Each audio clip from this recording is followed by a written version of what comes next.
in the studio with me. I'm going to start ladies first not because you're a lady again, but because you represent NEMA. Good morning, Miss Petty, and welcome to the studio. It's okay. The mic is there. Good. He'll pick you up. You don't have to worry. Okay. Good morning, GQ. Good morning. Good morning, everyone listening. Nice.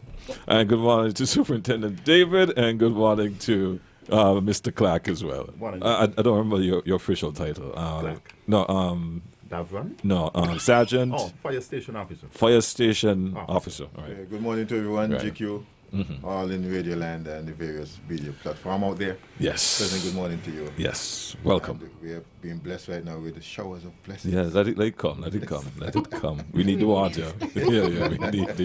We need the water.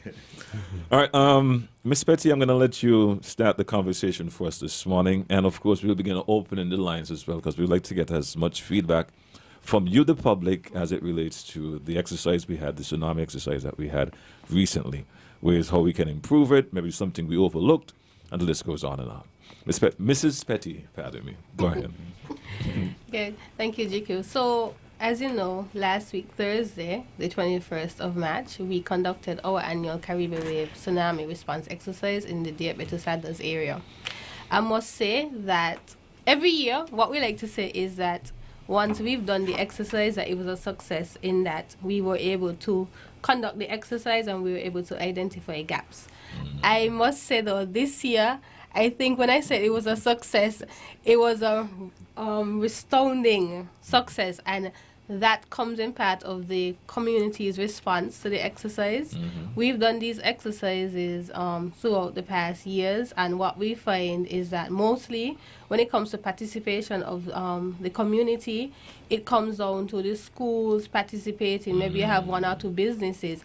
So on Thursday, we were, heartened to see community members actually evacuating to the tsunami assembly points in their area.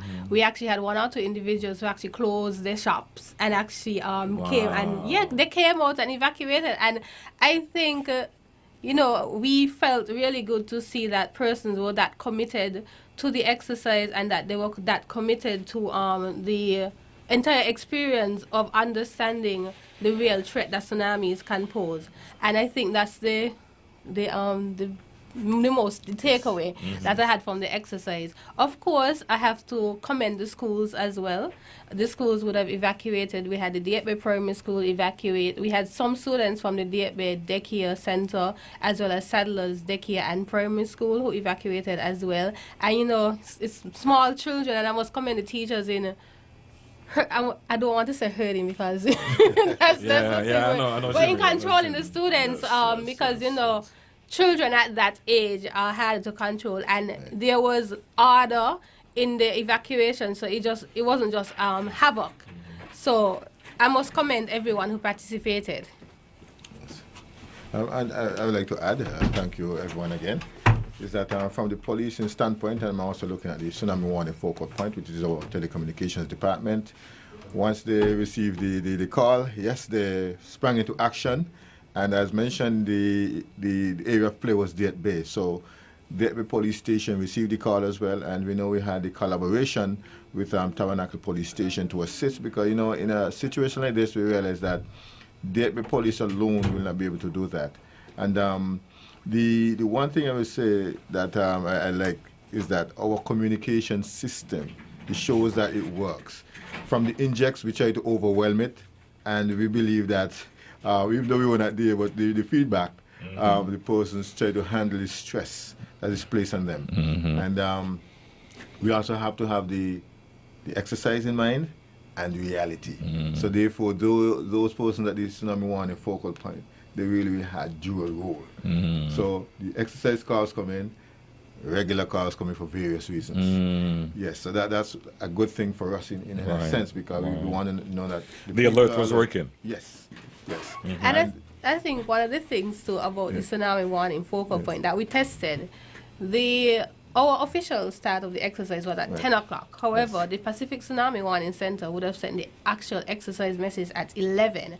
And so what we wanted to do is we wanted to test to see if while they're busy, responding to the different calls, if they would have, seen the receival of the PTWC message, and they actually did. So at 11 o'clock, Oh, wow. they actually called and said that they would have received the tsunami message Right. at 11 o'clock from the Pacific Tsunami Warning Center. And I think that, that was very The communication important. points are working. Yes. Yeah. And it was very important for Yes. us because, sometimes, depending on the situation, 911 could be busy. It could have been an earthquake, for example, that caused a tsunami, and that in itself would cause a lot of emergencies, and phone calls would be flooding the area. And so, what we wanted to know if they're busy, would they recognize that there's another threat, a possible threat that could impact us? And they did, and so I must commend them on that. And Nice. once we talk about messages, we cannot forget our partners. Flow, Digicel, the cable. We know that I know I have a Flow phone. And when I look at the message, and I believe everybody in the Federation who have a Flow phone saw that, opposed to the Digicel saw that, watching TV as well. So it shows that, and I would say that NEMA work hard. So when I say NEMA, I just say we, because Well, at that point, We at are that point, because even though my office is way down at Bastille Police Headquarters, they're up there, so we collaborated for over the years to get that done. well, from my understanding, Please. and this is just on a point of clarification, and you can correct me if I'm wrong. From what I understand, though, during an emergency, national emergency, all of those agency becomes NEMA. Yeah, Yes, that's what yes. I said. We are NEMA. And I mean, the partnerships that we've developed and we continue to nurture, they are very important, especially when it comes to responding to emergencies and crises. And as Superintendent said, Flow, Digicel, the cable, the telecommunication companies have always been a close partner with us. And so they play a part in warning the public as well. As a backup to that, because at NEMA we always strive to do multiple warnings. We do, what's the term? loud hailer and the PA system. In addition to that, also we would have used our own social media. We would have used our WhatsApp. We actually have a WhatsApp broadcast now. It's actually our office number 4665100. So if you're not on the NEMA WhatsApp broadcast and you want to meet, what you can do, you can add the number and just send us a message and say, hey, my name is such and such. Can you add me? And just like that, you are added. And so we use that NEMA broadcast as well to educate the public as well as warn the public. We also share tips now and again on that broadcast platform. And so what we did is... those tips and information, does it include flooding and... Yes, everything. Okay. All hazards, because we practice an all hazards approach at the agency. Okay. And so once you add our broadcast number and you give us a message, you would be privy to those. Of course, you can also find them at our Facebook page at NEMA SKN. And so what we do at the agency, we try and use as much media blast as much as possible, because you would realize we use the radio, and I would of course like to take this opportunity to thank ZIZ and the other radio stations, Win FM, Freedom FM, who would have also played a part in the exercise. GQ, I don't know if you would have been the one who was here when the message played. You were? Yeah. Well, that's even more perfect. So so we would have used the radio stations in at 10 o'clock. The message would have played. It would have interrupted the regular broadcast. And that mimics what we are working on installing this year, and that will be our emergency broadcast interruption system. The emergency broadcast interruption system would be installed in these 3 radio stations, actually, as well as Van Radio and Nevis. Right. And what it does is, once there's an emergency and we need to warn the public, it would interrupt regular broadcasts and bring over that message. And so what you saw is us mimicking that system to see how effective it was. Right. So that when we actually install it, we can address whatever gaps were identified in the exercise. Right. And so I would like to thank you, GQ. You're welcome. You're welcome. For playing a part in the exercise. I didn't even know you would have been on ear Yeah. when we came here to speak about Caribbean. Yeah. You should have seen my guest face. You know, I just cut them off, put it on, like, oh, wow, okay. And that's exactly how it should be. So I'm happy that it worked how it should be. Now, we just have about 5 more minutes and we're wrapping up. The reason we're wrapping up so early is that we're getting ready for National Assembly and we need to use our streaming platform as well. So I'm not sure we're going to open the lines to hear from you. So if you want to get in real quick, you can do so now. While you're pondering your question, if you have any, or your observation, let's hear from the fire department and Dr. Clark. Mr. Clark. Yes, good morning. Yes, the Fire Rescue Services officers responded from the Tabernacle Fire Unit and Sunny Point. Right. So the person from Sunny Point, the crew at Sunny Point, they drove to the neighborhood and keep on talking about what is happening. The person get the message, they get alert, and then they start to move to higher ground. So the partnership with fire and NEMA and the police, the close collaboration, that is very good. And they continue to test it and working on it for it to get better. Did you come across anyone who is not mobile, if I could use that term?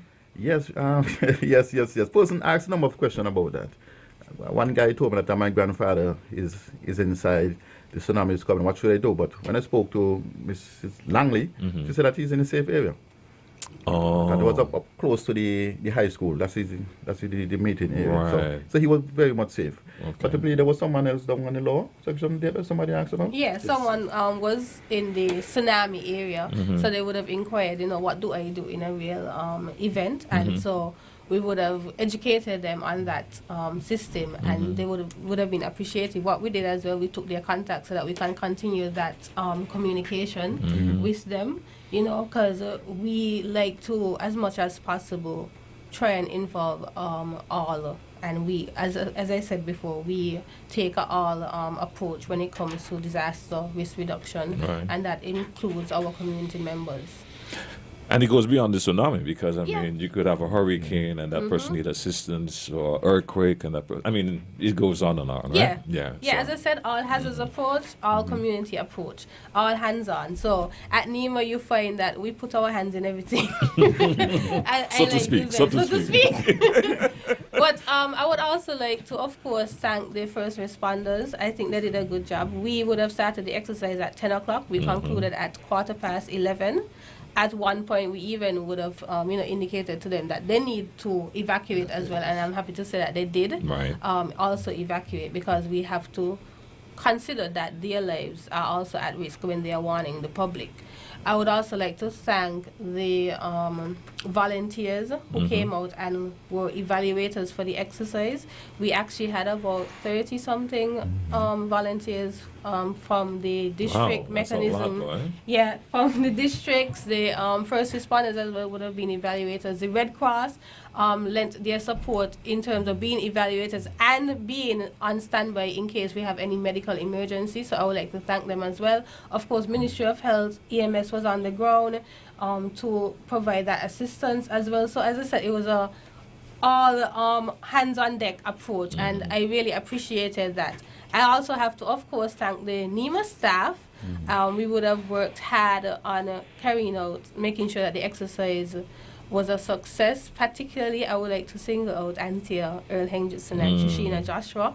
They were the, should I say, the face of the exercise, because they actually took 2 days and they went in the Beto Sellers area and they interacted with the persons, and educated them not only on the exercise but on the tsunami and earthquake hazards. And I think that lent to one of the success stories of the exercise, because persons like that personal touch, and I really appreciated their effort in doing that. We at NEMA, we have a small staff, so we, even though we're small, we work hard, and I think we get big results. And so I would just like to put that out there. That's a good thing to put out there, and a good note to end on as well. Thank you all for being here this morning. Thank you as well. Thank you for listening. Thank you for watching. And stay tuned. We have we're going to be continuing our programming, but we're going to be taking you downtown for this morning.